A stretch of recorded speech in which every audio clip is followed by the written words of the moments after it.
Libuan ka mga pasahero padulong Manila gikan kagahapon stranded sa Davao City International Airport ingon man sa Lagindingan Airport sa Misamis Oriental tungod sa pagbuto sa Taal Volcano. Ani ang report.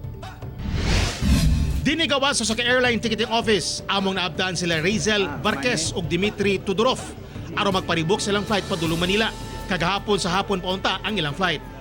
Kung magribok niya man ang uban nang ingon man nga walay biyahe daw karon kay karong 15 or 16 niya karong 15 kay 50-50 pa pud daw ang biyahe kay tungod sa kanang Taal Volcano. I don't know. I have to book another flight.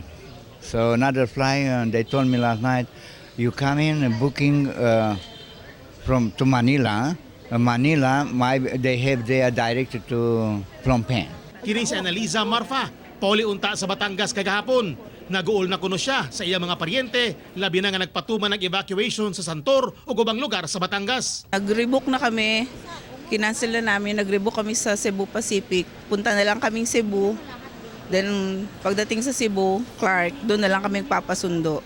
Sukat kagahapon sa hapon, miabot na sa 16 flights padulong Manila ang gikansela sa mga airline company. Tungod delikado pa sa mga eroplanong mutug pa sa Ninoy Aquino International Airport tungod sa pag-irap sa Taal Volcano. Miabot ta usab sa dulan 3,000 ka mga pasahero ang apektado. Naglibot mi sa mga airline offices.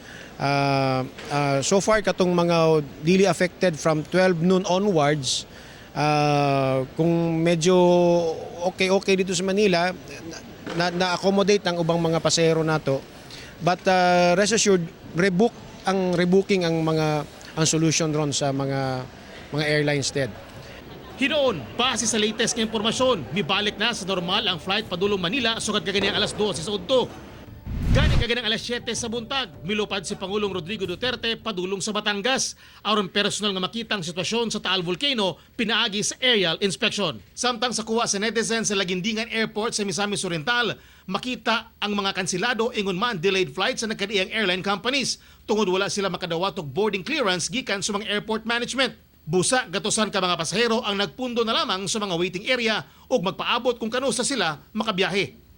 Sumala sa flight attendant nga si Chelsea Dakuykuy, wala pa'y alas 7 kagabi, gihold na sila sa airport tungod sa pag-undang sa mga biyahe sa NAIA. Gani imbes na kasakay na ang ilang mga pasahero, apan tungod sa abiso, gipanaog na lamang nila kini. 3:30 karong hapon lang mi-resume ang mga flight sa Lagindingan Airport. Kauban si Jodo Solarte sa kamera. Ako si Teco Campo para sa One Mindanao.